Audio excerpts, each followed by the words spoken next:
옆에 있는 분들과 인사하겠습니다. 나는 주님을 찬양하며 살겠습니다. 저는 같이 읽으신 요한복음 20장 22절에서 23절에 있는 말씀 가지고 얼음땡이라는 제목으로 함께 은혜를 나누기를 원합니다. 여러분이 생각하시는 그 얼음땡 맞습니다. 옛날에 지금 이 자리에 있는 분들은 다 이 얼음땡을 하고 놀으셨을 것 같은데, 저도 어렸을 때 얼음땡 놀이를 좀 많이 하고 놀았습니다. 근데 그때는 그게 왜 그렇게 재밌는지, 애들 때는 막 어차피 뛰어다닐 거 술래 정하고, 너는 이제 술래, 나머지는 이제 다 사갖고 그래서 도망다니면, 술래가 잡으러 오면 코앞에서 얼음 하면은 술래가 못 잡고, 그리고 주변에 있는 친구들이 막 뛰어와가지고 얼음한 친구들 땡 하고 쳐주면 그때부터 이제 풀려서 막 돌아다니고, 그런 게임인데, 놀이인데, 술래잡기 놀이인데. 다 해보셨죠? 얼음땡. 다 하고 놀으셨으리라고 있습니다. 저 얼음땡 하면은, 한번 이렇게 막 술래 피해서 도망가다가 아무도 모르는 곳에 가가지고 거기서 얼음했다가, 아무도 저를 땡치러 안 와가지고, 해가 졌는데도, 이렇게, 안 보이는 곳에 숨어가지고. 해가 져가지고 아무도 저를 찾으러 오는 사람이 없어서 어렸을 때 했으니까 울면서 집에 돌아갔던 적이 있는데, 여러분들 어떤 추억을 갖고 계신지 잘 모르겠습니다. 단순한 놀이였는데도 그때는 그게 그렇게 재밌어서 뛰어다니고 친구들 이렇게 땡 쳐주면서 내가 너 풀어줬다, 나 다음에 한턱 쏴고 이러면서 돌아다녔던 기억이 있습니다. 우리 인생도 얼음땡과 같은 삶을 산다라는 생각이 들더라고요. 여러 가지 많은 위기의 순간이 찾아오면 그냥 얼음해버리는 것 같아요. 얼음하고 나 없다, 나 움직이지 않는다 하고서 그냥 얼음하고, 그때 그 순간에는 모면할 수 있을지 모르겠는데 얼음한 상태로 계속 있으면 어느 순간부터 그게 익숙해지다 보면 움직이지 않고 그냥 그 자리에 우두커니 서 있다가, 어떤 분들은 이제 저처럼 아무도 나를 쳐주러 오지 않네 하고 외로움과 두려움 속에 있다가 울면서 집으로 돌아가는 일들이 생기지는 않을까 싶은 생각이 들더라고요. 우리의 인생 가운데 얼음되어 계시는 분들이 있다면 누군가가 땡 쳐주러 와야 하는 것입니다. 저는 우리 강서 1대교구에 있는 우리 3450 우리 강서 1기둥이 오늘 이 자리에 예배를 드리고 계시는 분들 중에 얼음되어 있는 분들이 있다면 오늘 예배를 통하여 그 얼음 가운데서 땡함으로 자유함을 누리고, 또 나만 자유함을 누리는 것이 아니라 주변에 있는 사람들도 자유케 하실 수 있는 저와 여러분들이 되시기를 바랍니다. 네. 얼음되어 있는 상태에서 우리가 땡 되기 위해서, 풀리기 위해서 필요한 것은 첫 번째로 두 가지만 같이 나눌 텐데, 첫 번째로 성령을 받아야 합니다. 네. 오늘 본문 말씀 22절에 보면 부활하신 예수님이 제자들을 찾아가셨습니다. 그래서 22절에 보니까 이 말씀을 하시고 그들을 향하사 숨을 내쉬며 이르시되 성령을 받으라, 이렇게 말씀하셨습니다. 여러분, 오늘 본문에 있는 말씀은 요한복음 20장을 묵상해 보시면 마음에 확 와닿을 것입니다. 예수님이 십자가에 못 박혀 죽으셨습니다. 제자들이 그로 말미암아 두려움이 엄습해 왔습니다. 내가 믿고 의지하였던 이스라엘의 왕이 될 거라고 생각했던, 그래서 예수님을 붙들고 나아가면 한 자리는 차지할 거라고 생각했던 제자들인데, 예수님이 붙잡혀서 처참한 모습으로 십자가에 못 박히셨고 돌아가시자 그들의 마음 가운데 두려움이 찾아온 것입니다. 그래서 제자들이 어느 집에 들어가서 문들을 다 닫아 걸고 두려움에 벌벌 떨고 있었습니다. 예수님이 그 닫은 문들 통과해서 제자들 가운데 서서 너희에게 평강이 있을지어다 라고 말씀하셨습니다. 두 번이나 말씀하시고 이 말씀을 하시는 것입니다. 숨을 내쉬며 성령을 받으라 그러십니다. 여러분, 예수님이 숨을 하고 내쉬면서 성령을 받는 순간 두려움 가운데 얼음되어 있었던 제자들이 풀려나기 시작했습니다. 여러분, 우리의 영적인 얼음인 상태를 풀어내시려면 성령이 필요한 것입니다. 그런데 예수님이 그냥 성령 받으라고 말씀하신 게 아니고 후 불었다는 게 중요한 것입니다. 여러분, 창세기 때도 하나님이 천지를 창조하실 때 하나님이 그 코에 생기를 불어 넣음으로 말미암아 흙 흙덩어리였던 사람이 생명이 되었다라고 성경이 기록합니다. 예수님이 후 불었던 이 한 모습, 한 사건은 창세기를 생각나게 하는 거예요. 천지를 창조할 때 사람이 어떻게 사람이 되었는지를 보여주는 것인데, 얼음된 사람이 다시 녹아져서 다시 풀려나서 움직이려면 성령을 받아야 된다는 거예요. 성령을 받은 사람이 녹아지고 풀어지는 것입니다.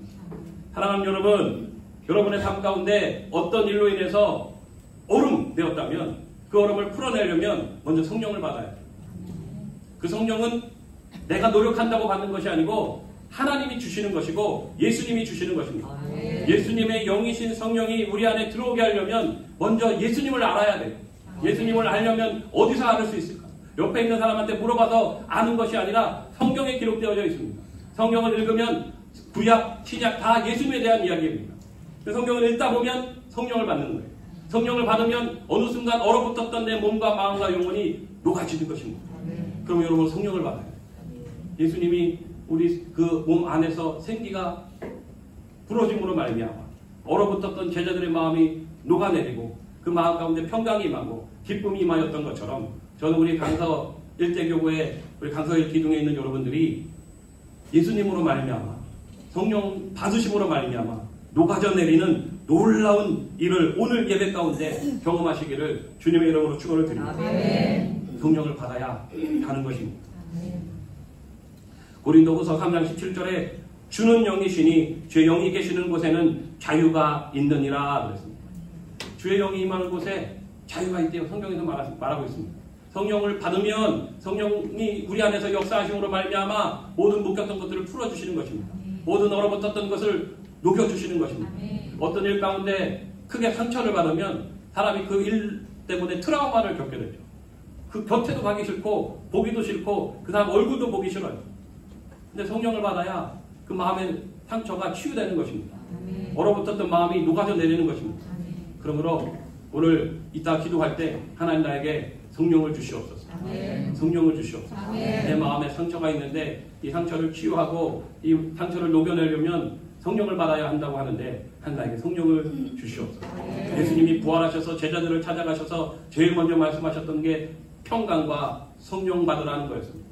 성령을 받아야 모든 문제가 풀어지고 해결되는 것을 아셨기 때문입니다. 우리에게 예수 그리스도의 십자가가 있기 때문에 성령을 받을 수 있는 특권, 문이 열려진 것입니다. 오늘 여러분들에게 다 문이 열려져 있으니까 성령 충만 받으시길 바랍니다. 어제 성령 충만 받았다고 해서 오늘 성령 충만한 삶을 살아가는 것 아니라는 거 여러분 잘 아실 것입니다. 어제도 받고 오늘도 받아야 하는 것입니다.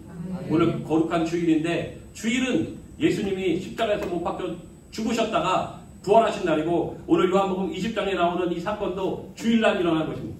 부활하신 예수님이 제자들을 찾아다니면서 성령을 주셨어요. 마음에 상처 있는 사람들을 고치고 치료하시기 시작했습니다. 오늘 여러분에게 그러한 일들이 일어날 줄 믿으시기 바랍니다. 두 번째, 마지막 두 번째는 죄사함의 권세를 사용하라입니다. 죄사함의 권세를 사용하라. 오늘 본문 23절에 보면 이렇게 기록합니다. 너희가 누구의 죄든지 사하면 사하여질 것이요 누구의 죄든지 그대로 두면 그대로 있으리라 하시니라.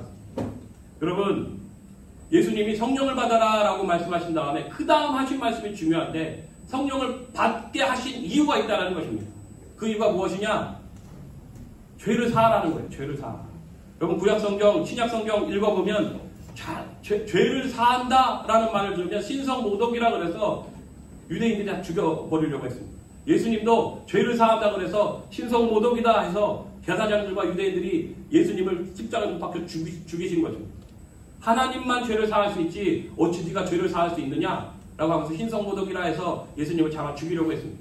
그런데 예수님이 십자가에 못 박혀 죽으셨다가 부활하셔서 제자들에게 성령을 받게 하신 다음에 뭐라고 말씀하시냐 봤더니 제일 중요한 것이 죄사함의 권세를 예수님만 가지고 있었던 것이 아니라 제자들에게도 줬다는 것을 여러분 기억하시기 바랍니다.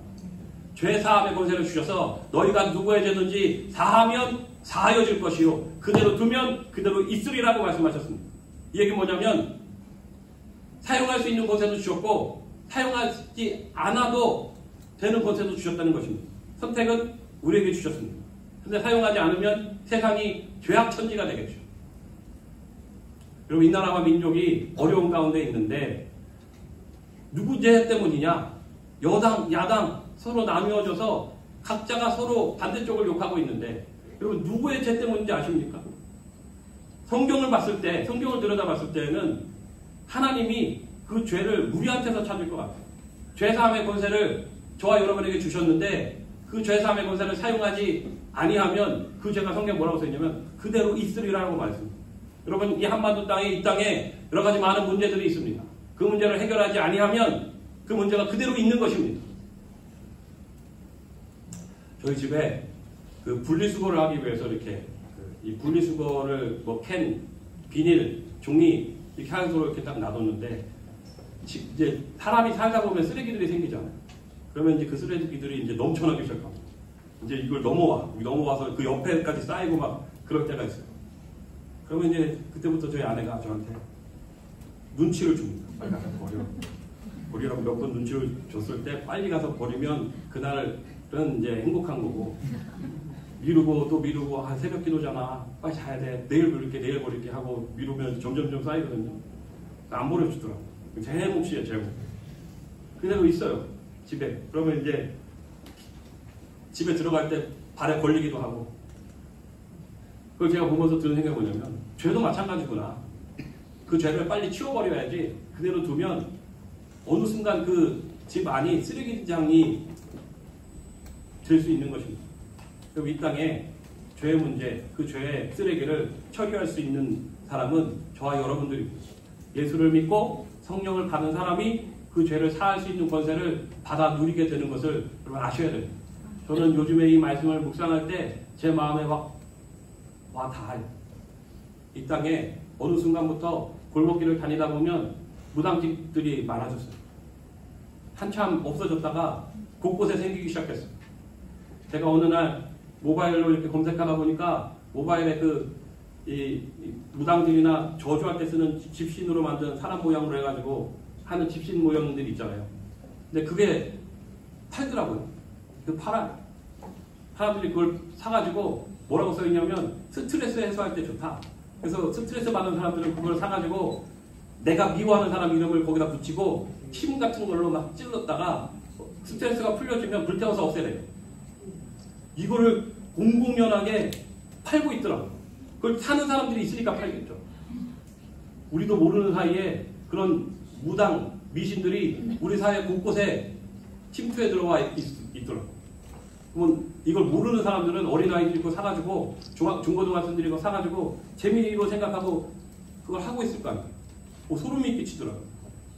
여러분 우리가 모르는 사이에 그런 것들이 우리의 삶에 가까이 침투해 들어와 있다는 거 여러분 아십니까? 그 성경에 하나님 분명히 말씀하셨습니다.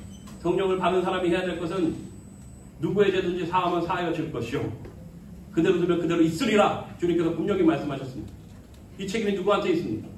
여러분 이 나라와 민족을 위해서 여러분 기도해 주시길 바랍니다. 여러분 가정을 위해서 기도해 주시고 여러분의 자녀를 위해서 기도해 주시기 바랍니다. 이 자녀들이 유튜브를 하면서 뭘 볼지 어떻게 알아요? 넘겨가다 보면 그런 것들이 눈에 들어오기 시작하고 자연스럽게 거부감 가지지 아니하고 접근하기 시작하면 저희가 모르는 사이에 아이들이 미신에 빠지고 무당에 빠지고 예수 믿는 자들이 어디로 갈지 모르는 거예요. 사랑하는 여러분, 나라와 민족의 죄를 사하시기 위해서 여러분 우리가 기도해야 될 줄로 믿습니다. 헬라어로 죄를 사한다는 이 단어가 에피아미라는 단어를 씁니다. 용서하다, 놓아주다, 해방하다 이런 뜻입니다. 그러므로 여러분 예수 믿는 성령을 받은 우리가 해야 될 일은 여러분 주변에 있는 죄를 사하는 것입니다. 풀어놓는 것입니다. 나사로가 죽었습니다.